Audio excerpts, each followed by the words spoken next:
Hey! Je suis super contente de tourner cette vidéo parce qu'on se retrouve pour mon objet lecture de février qui a été un mois assez riche en termes de lecture parce que j'ai fait plein de découvertes intéressantes, très agréables pour la plupart et une autre originale, enfin bref. Genre j'ai déjà fait un vlog rageur dessus. On a commencé joyeux anniversaire. Enfin à moi, enfin à ma chaîne, parce qu'il y a un an jour pour jour j'ai publié ma première vidéo de manière assez spontanée, impulsive, mais bref, et voilà, du coup voilà, bref, let's go.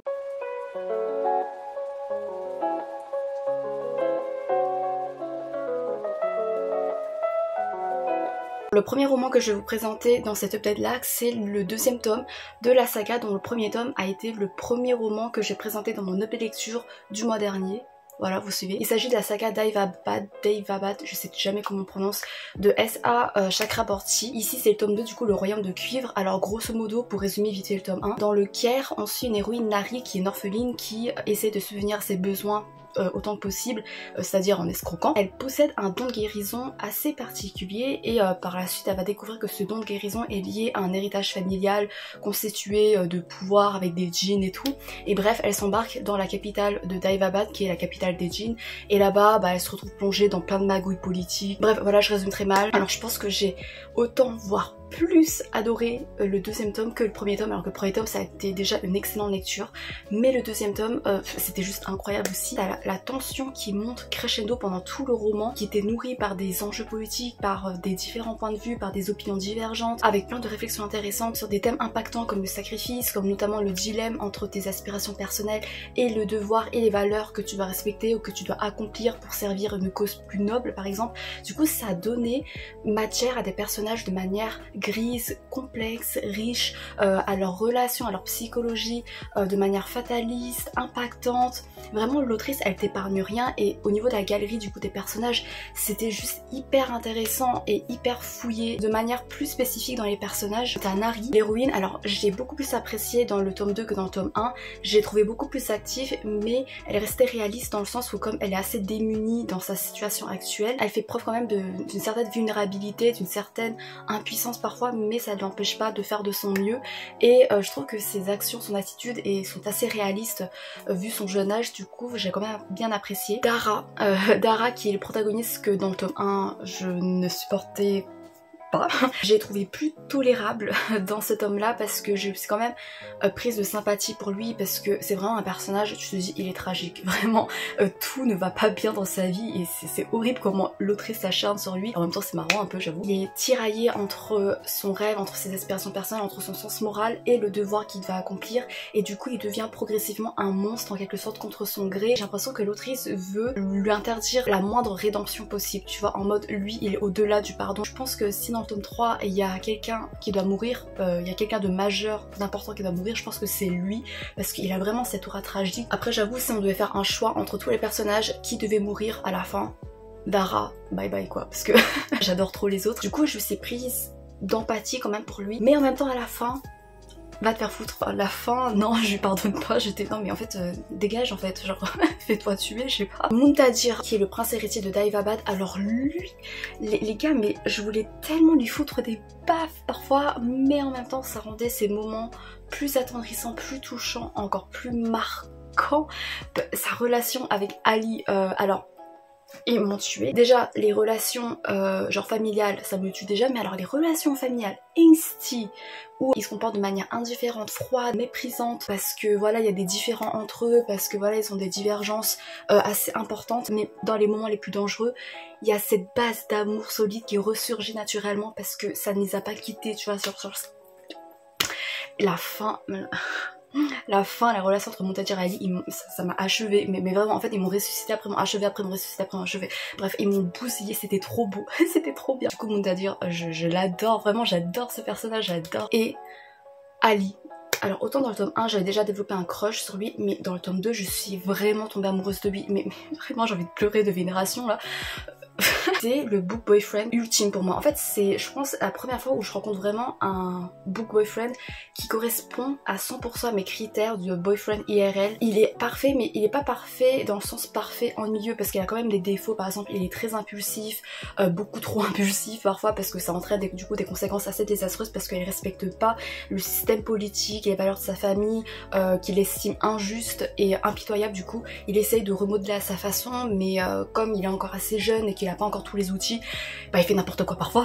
Mais ses défauts constituent autant son charme que ses qualités, parce que oh mais des qualités, déjà il est badass, voilà, il est super badass, c'est un très bon guerrier, très bon combattant, il y a des mises en scène, genre en mode mais donnez-nous un live action ou une animation, je sais pas quoi, mais je veux voir ça de mes propres yeux. Il a une pureté quand même, mais il est tellement pur parfois. Genre déjà il a une curiosité à toute épreuve, une curiosité presque enfantine, presque maladie parfois. Genre vraiment il est curieux de tout et tout, c'est trop mignon.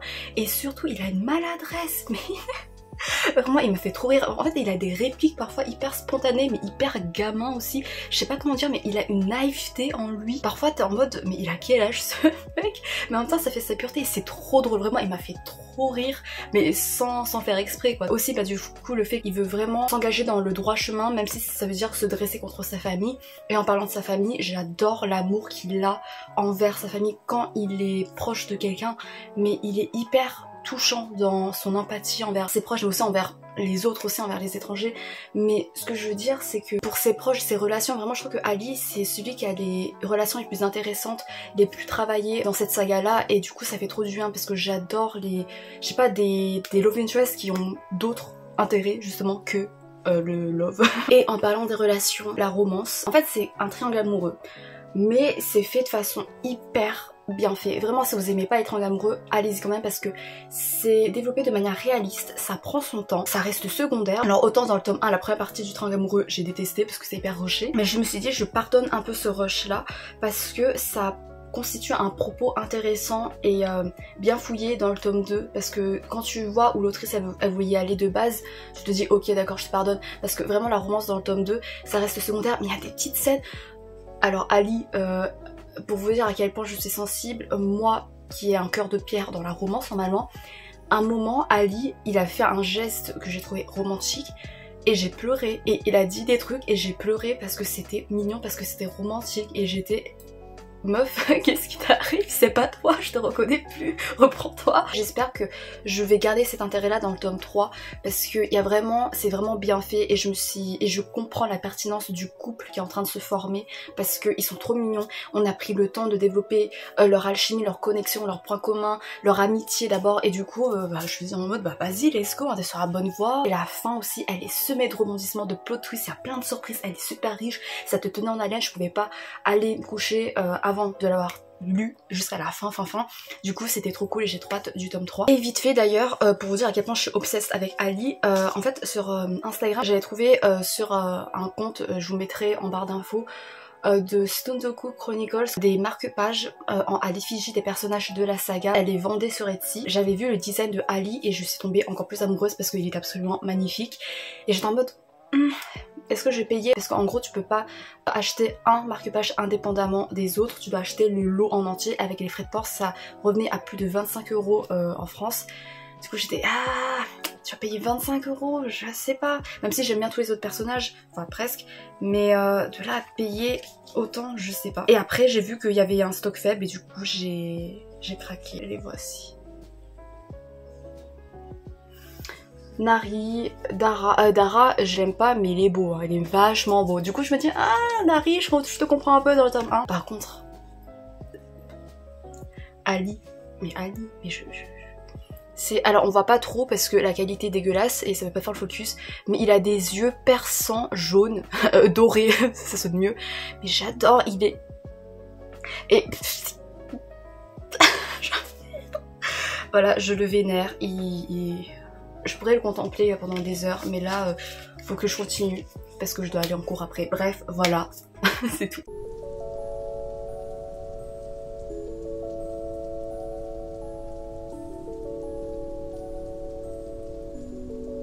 Je vais vite fait vous parler d'un roman de littérature chinoise que j'ai lu. Je sais que c'est pas vraiment le genre de livre qui intéresse les gens, mais c'est bien de faire une petite place pour la littérature chinoise sur Instagram, enfin on n'est pas sur Instagram là, sur Booktube, parce que c'est quand même important et ça recèle beaucoup de très bonnes lectures, bref. Surtout que là c'est une lecture très particulière si vous aimez bien les lectures glauques. Il s'agit de La jeune maîtresse de Ye Chaoyen. On se situe dans les années 20 en Chine, on suit le déclin d'une famille.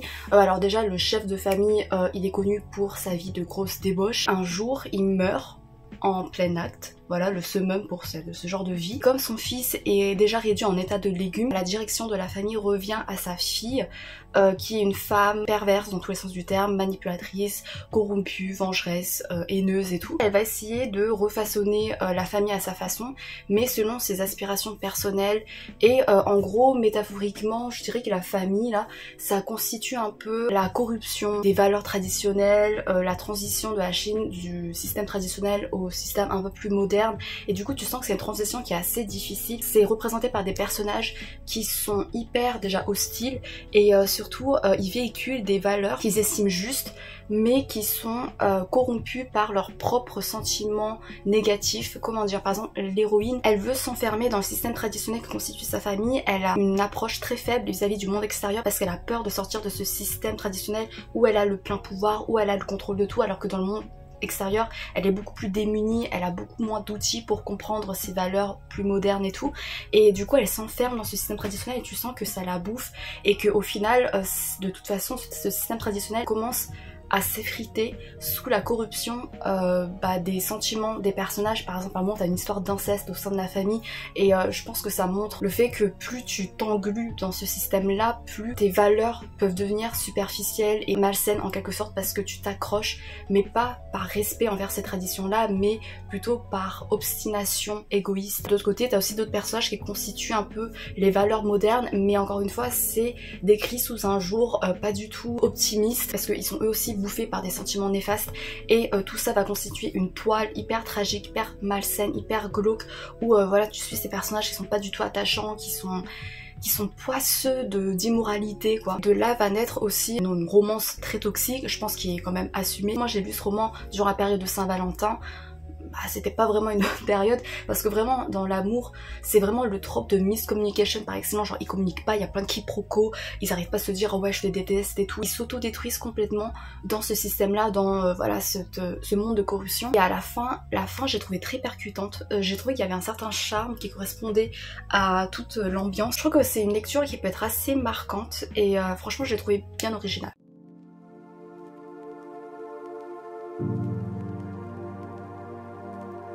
Ensuite, on va parler d'un amour tout aussi toxique, mais de façon plus subtile parce qu'il y a beaucoup de fans, mais pour moi c'est un amour dégueulasse. On va parler du tome 2 de ACOTAR de Sarah J. Maas, c'est-à-dire un palais de colère et de brume.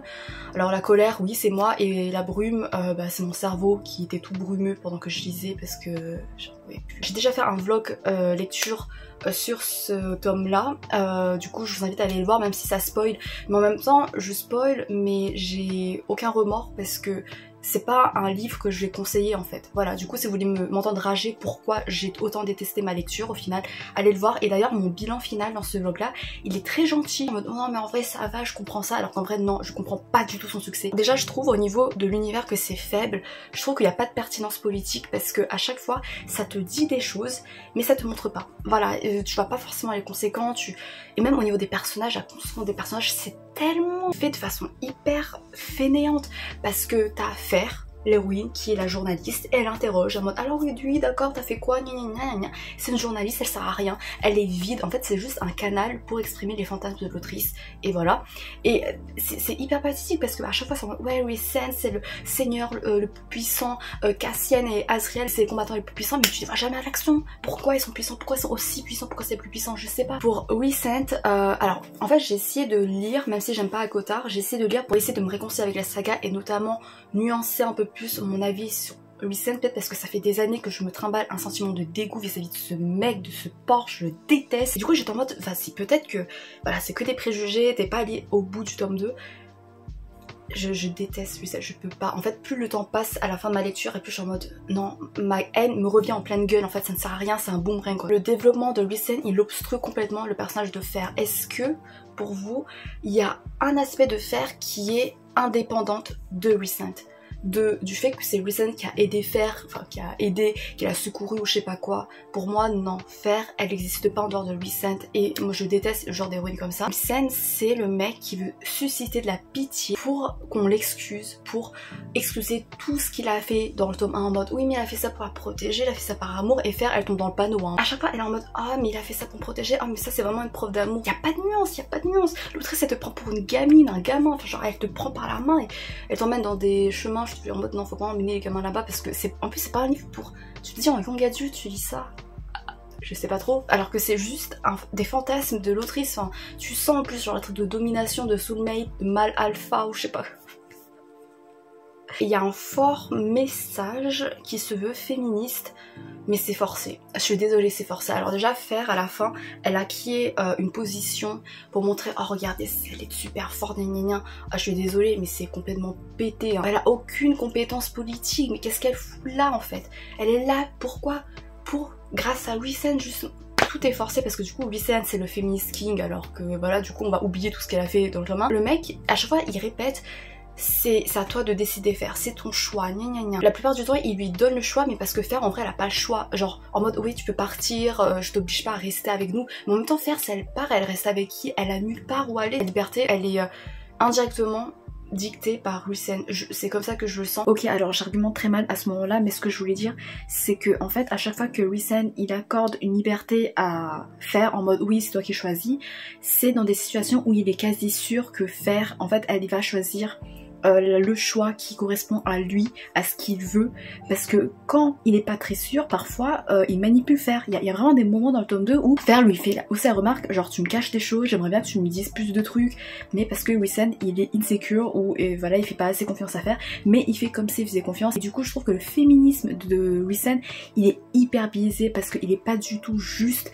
il est pas du tout partial, c'est vraiment selon ses goûts en fait, selon ses aspirations personnelles, mais ça fait passer ça comme quelque chose de sain, de beau, de parfait ou je sais pas quoi, alors que non, vraiment le mec en vrai il donne pas le choix, il attend juste que les femmes aillent dans son sens, sinon il s'en fout. Après est-ce que c'est étonnant que la liberté elle-même tourne autour de Rhysand, parce que vu que le roman tourne que autour de Rhysand?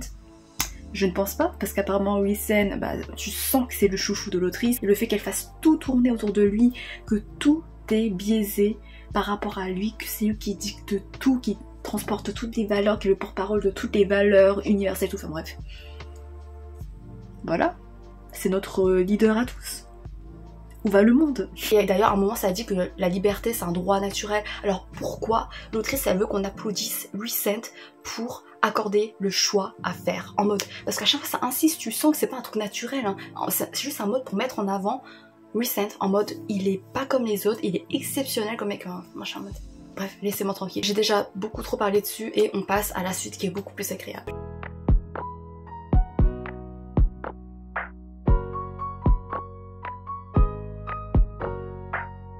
On va parler d'une très bonne lecture, Forgery of Roses de Jessica Olsen, je crois. On se situe dans un univers où il y a des gens rares qui sont dotés d'un certain pouvoir d'artiste quand ils dessinent quelqu'un et qu'ils font des attouchements. Oh putain, qu'est-ce que je dis? Et qui font quelques retouches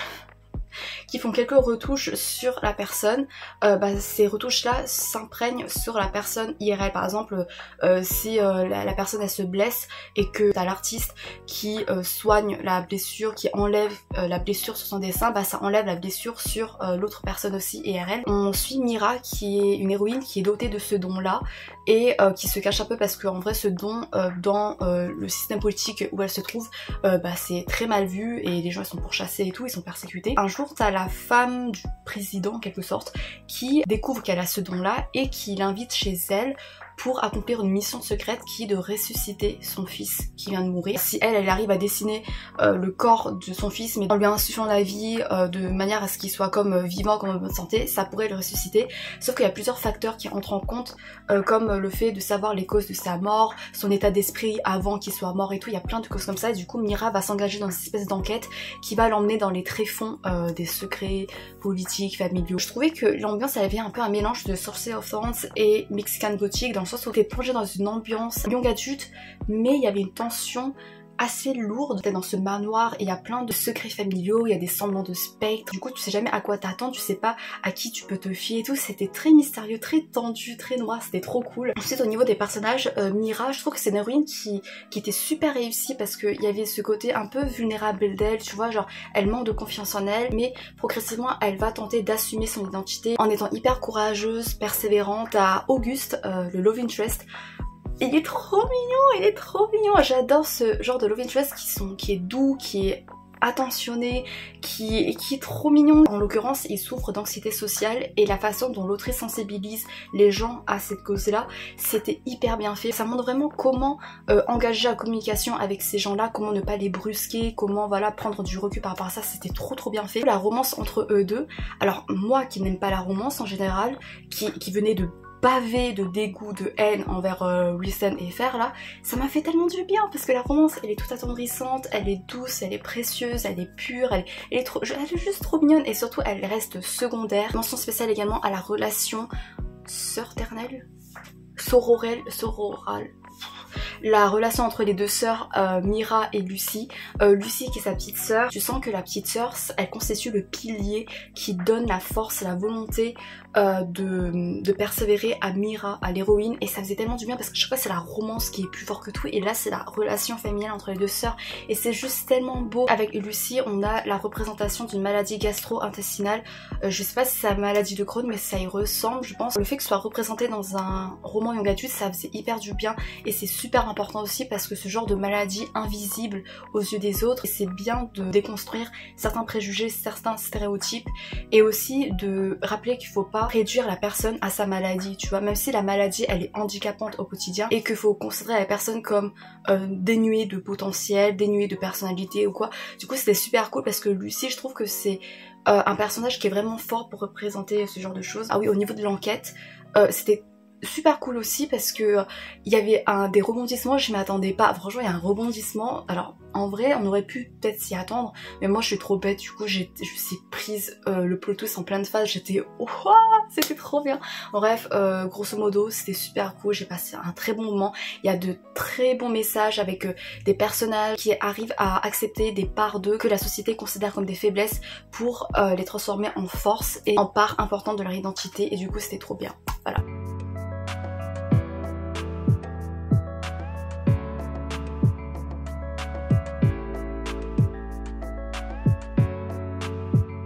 Ensuite j'ai lu Des Savage Songs de V.E. Schwab. Alors j'ai voulu lire ce roman, même si je suis pas fan de la plume de V.E. Schwab, mais parce qu'apparemment il n'y avait pas de romance, et tu me dis pas de romance, j'y vais tout de suite. On se situe dans une ville, Verity, où quand les humains y commettent des crimes, le mal qu'ils ont commis prennent dans la vie réelle l'apparence de monstres. Il y a 3 catégories de monstres. Il y a les 2 premiers, je me rappelle plus des noms, où voilà, ils sont sanguinaires, enfin bref, il y en a un, il ressemble à des vampires ou je sais pas quoi. Et le 3e qui est beaucoup plus rare, qui lui, en jouant de la musique, ils arrivent à aspirer l'âme des humains criminels en quelque sorte, en tout cas qui ont une forme d'ombre autour d'eux parce qu'ils ont commis un acte répressif. La ville elle est divisée en 2 camps, le premier soit direction de Harker qui lui il arrive à manipuler les 2 premiers types de monstres les plus sanguinaires et l'autre camp qui est sous la direction de Flynn qui lui il combat ces 2 monstres là et en même temps il a 3 monstres mais de la 3e catégorie, ceux qui jouent de la musique et qui l'aident dans ses missions. On suit l'héroïne Kate qui est la fille du chef du premier camp, Harker, et elle essaye de gagner son respect, son approbation, quitte à devenir une criminelle un peu comme lui. De l'autre côté, t'as le héros Auguste, d'ailleurs vous avez vu ou pas, Auguste c'est le même nom que le protagoniste du précédent roman que j'ai lu. Voilà, j'ai enchaîné 2 romans et le protagoniste principal il s'appelle Auguste. La coïncidence. Bref, c'est un monstre qui joue de la musique pour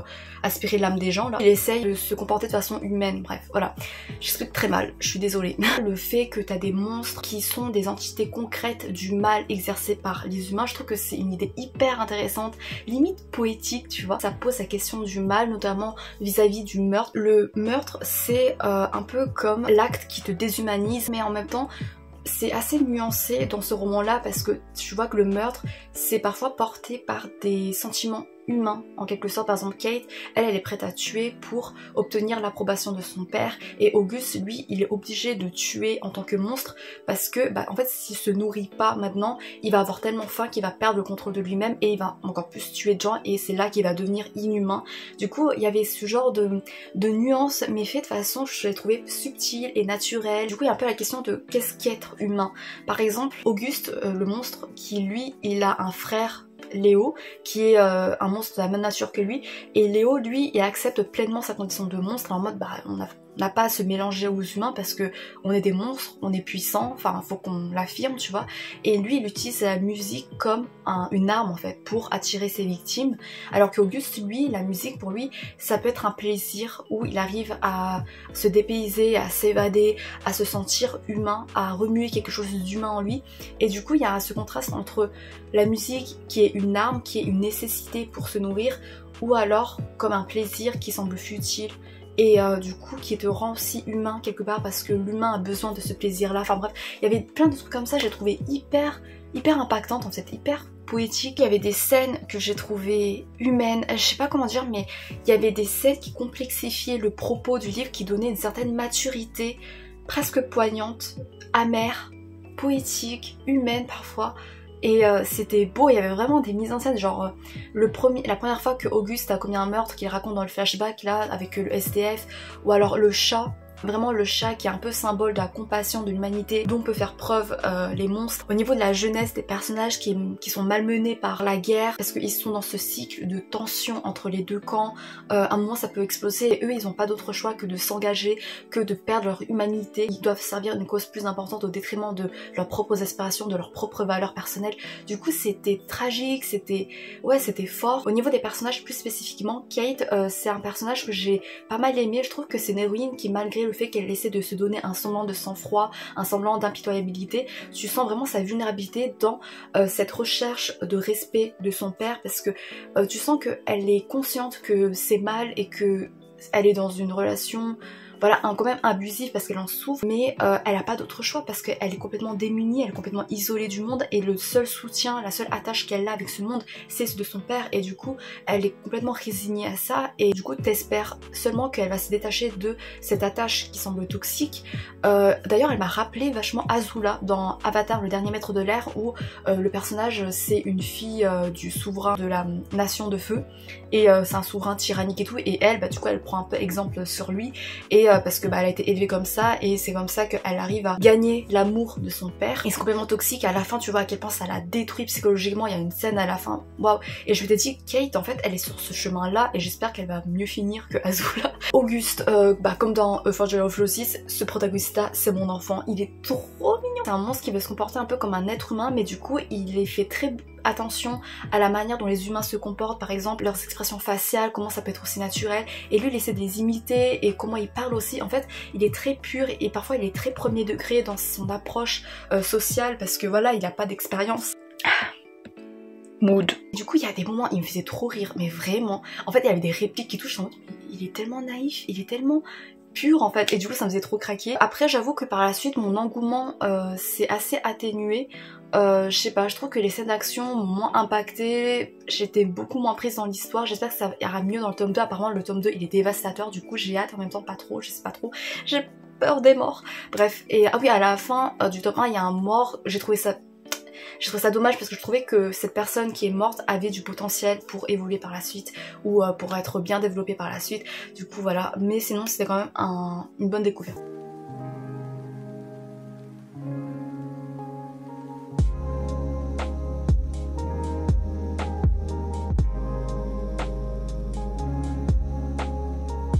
Et enfin, on va passer à un recueil de poèmes taïwanais. Alors je sais, c'est pas forcément intéressant pour vous, mais je vais rester parce que je trouve qu'il en vaut la peine et j'ai même envie d'en parler. Il s'agit de Grand-père n'est pas...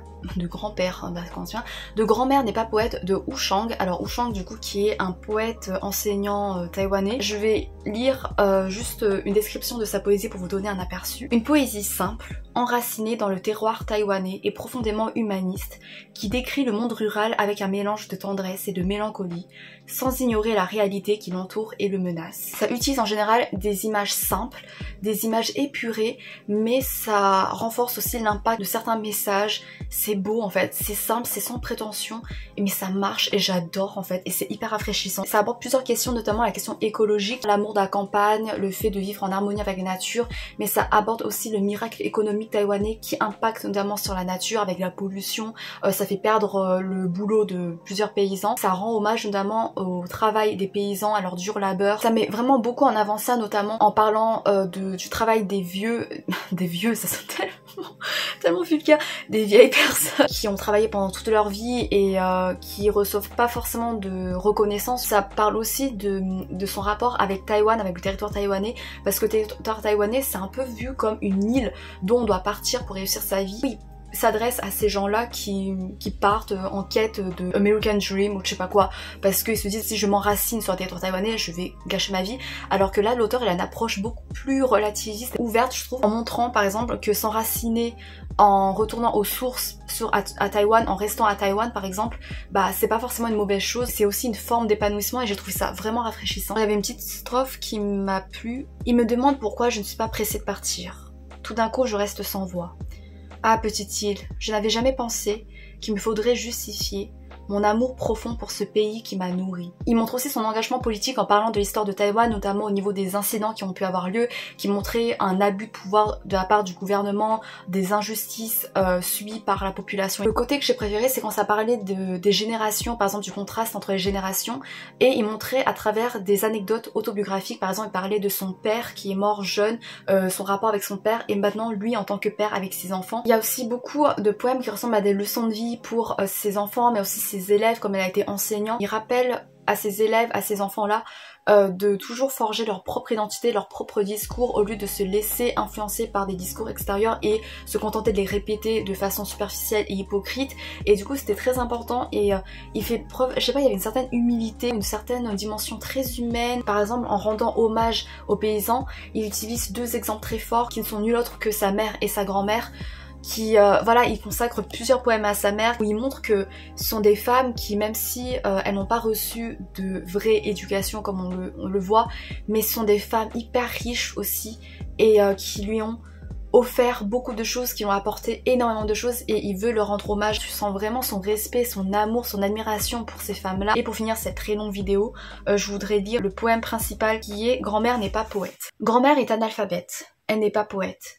Elle ne sait rien des images romantiques. Dans sa vie de labeur, tout ce qu'elle a appris, c'est à offrir en silence son amour fidèle. Grand-mère a des mains rêches et de grands pieds. Elle n'est pas poète. Elle ne sait rien des allusions et des métaphores. Dans sa vie simple, tout ce qu'elle a appris, c'est-à-dire des paroles sincères. Grand-mère s'active tout le long du jour. Elle n'est pas poète. Elle ne sait rien des pauses mélancoliques. Dans sa vie amère, tout ce qu'elle a connu, c'est le travail et la sueur. Goutte après goutte, elle en a nourri les champs. Lisez bien les enfants, ce que les pas de grand-mère ont écrit sur le sol. Cette grand-mère qui n'est pas poète, c'est elle le vrai poète. Voilà, j'ai fini, je vous laisse partir. Si vous avez d'autres romans à me conseiller, n'hésitez surtout pas, ce sera un grand plaisir. J'espère que ça vous a donné envie ou alors dissuadé de lire certains romans. Merci d'avoir regardé jusqu'à la fin. Merci surtout si ça a été super long. Je pense que je vais en baver pour le montage. Mais voilà, c'est un update lecture qui me tient à cœur parce que je me suis vraiment amusée à essayer de développer mon avis sur ces romans. Merci encore une fois et j'espère vous retrouver pour de nouveaux avis lecture. À bientôt, j'espère, peut-être. Salut!